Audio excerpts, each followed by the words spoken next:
بسم اللہ الرحمن الرحیم۔ السلام علیکم ورحمۃ اللہ وبرکاتہ۔ ناظرین، آج کی ہماری ویڈیو کا ٹاپک سیدہ خدیجۃ الکبریٰ رضی اللہ تعالی عنہا کی جان نثاری کے بارے میں ہے اور آپ کی زندگی کے بارے میں ہے۔ آئیں شروع کرتے ہیں۔ اس سے پہلے اگر آپ ہمارے چینل پر نئے ہیں تو چینل کو سبسکرائب کر دیں، بیل نوٹیفیکیشن کو آن کریں تاکہ مزید ایسی ویڈیو آپ تک پہنچتی رہیں اور ہمیں اسلام کے بارے میں معلومات ملتی رہے۔ سیدہ خدیجۃ الکبریٰ رؤسائے مکہ یعنی قریش کے امیر خاندان میں سے ایک خاندان کی بیٹی تھی۔ آپ کے والد کا نام خویلد تھا جو بہت ہی رحم دل اور سخی تھے۔ حضرت سیدہ خدیجۃ الکبریٰ خود بھی بہت مالدار اور دولت کی مالک تھی۔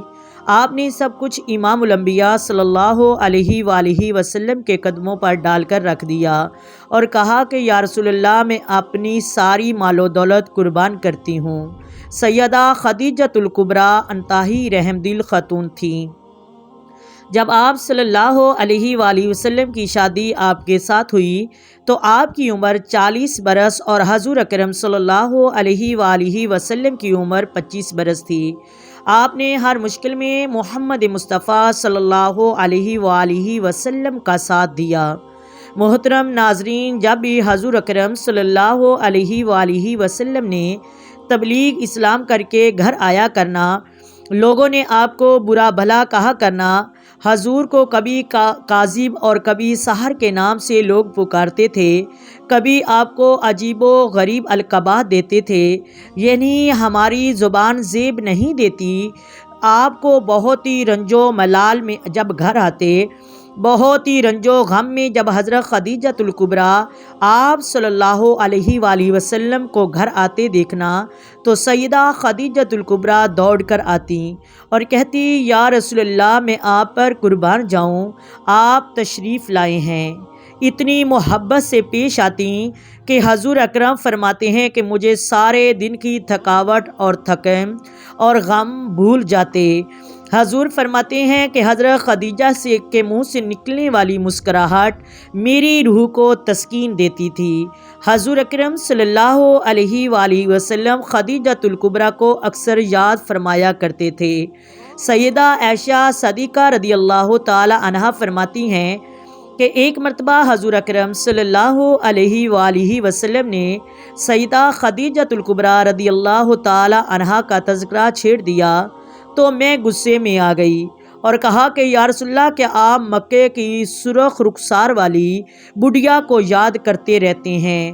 تو حضور نبی کریم صلی اللہ علیہ وآلہ وسلم کو بہت رنج و غم ہوا اور فرمایا، عائشہ چپ کر جاؤ، میں خدیجہ کو کیسے بھول سکتا ہوں جس نے ہر غم میں میرا ساتھ دیا، اپنا مال مجھ پہ بانٹ دیا۔ جب سب لوگوں نے مجھے ٹھکرا دیا تو خدیجہ نے مجھے سہارا دیا تھا۔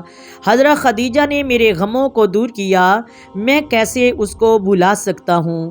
میں اس وقت کو کیسے بھلا سکتا ہوں کہ جب خدیجہ نے میرے ساتھ نکاح کیا تو مکے کی عورتوں نے خدیجہ کو طعنے دیے اور کہا، تم یتیم کے ساتھ نکاح کر کے بیٹھ گئی ہو۔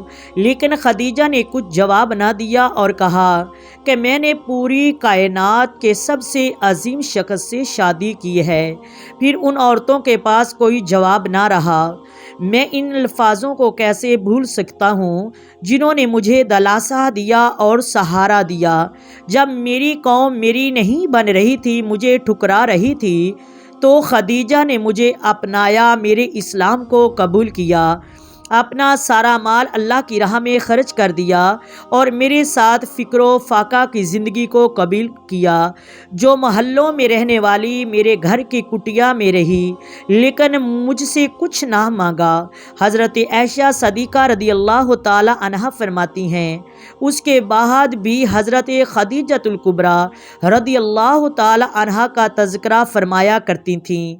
حضرت عائشہ صدیقہ رضی اللہ تعالی عنہا فرماتی ہیں، حضرت خدیجۃ الکبریٰ کی وفات کے بعد حضور اکرم جب بھی قربانی کرتے تو آپ تھوڑا تھوڑا گوشت حضرت سیدہ خدیجۃ الکبریٰ رضی اللہ تعالی عنہا کی سہیلیوں کے گھر میں بھیجا کرتے تھے اور فرمایا کرتے تھے خدیجہ ان سے محبت کرتی تھی اور میں ان کی محبت کو یاد رکھتا ہوں۔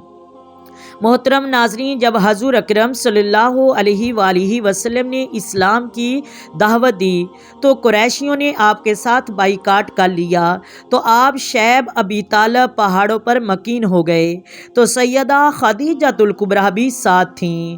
محترم ناظرین، جو ساری زندگی نازوں میں پلی بنی، جن کے گھر میں 100 سے زیادہ نوکر چاکر موجود تھے، انہوں کو بھی وہیں پر کھانا نہ ملتا۔ اگر کوئی قریشی کھانا لے کر آتا تو دوسرے قریشی ابو جہل وغیرہ ان سے چھین کر پھینک دیتے اور حضور اکرم کے گھر والوں تک نہ پہنچنے دیتے۔ بچے بلکتے تو سیدہ خدیجۃ الکبریٰ خاموش کرواتی تھیں اور کہتی، بیٹا چپ کر جاؤ، آپ کے بابا تکلیف میں ہوں گے۔ ناظرین، اسی طرح سیدہ خدیجۃ الکبریٰ نے 3 سال تک ایسے ہی فکر و فاقہ برداشت کرتی رہیں، لیکن آپ صلی اللہ علیہ وآلہ وسلم سے کبھی بھی شکایت نہیں کی اور صبر کا پیمانہ قائم رکھا۔ پھر 3 سال بعد جب یہ معاہدہ ٹوٹا تو آپ کی طبیعت ناساز رہنا شروع ہو گئی اور آپ نے ہجرت سے 3 سال قبل وفات پائی۔ آپ کے وفات پا جانے کی وجہ سے حضور کو بہت رنج و ملال ہوا۔ آپ اکثر ان کی یاد میں رویا کرتے تھے۔ اللہ تعالی ہمیں بھی سیدہ خدیجۃ الکبریٰ کی طرح صبر کرنے والا بنائے اور اللہ کی راہ میں خرچ کرنے والا بنائے۔ اللہ تعالی ہم کو بھی دین کی راہ میں اپنے جان و مال کی قربانی دینے والا بنائے۔ آمین ثم آمین۔ آئے ناظرین، اگر ویڈیو اچھی لگے تو لائک کریں، شیئر کریں، سبسکرائب کریں، بیل نوٹیفیکیشن کو آن کریں تاکہ مزید ایسی ویڈیو آپ تک پہنچتی رہیں۔ آئے مل کر آقا دو عالم صلی اللہ علیہ وآلہ وسلم کی ذات پر درود و سلام کے نذرانے پیش کریں۔ الصلاۃ والسلام علیک یا سیدی یا رسول اللہ، الصلاۃ والسلام علیک یا سیدی یا حبیب اللہ، الصلاۃ والسلام علیک یا سیدی یا نبی اللہ وعلی آلک وصحبک یا سیدی یا محمد رسول اللہ۔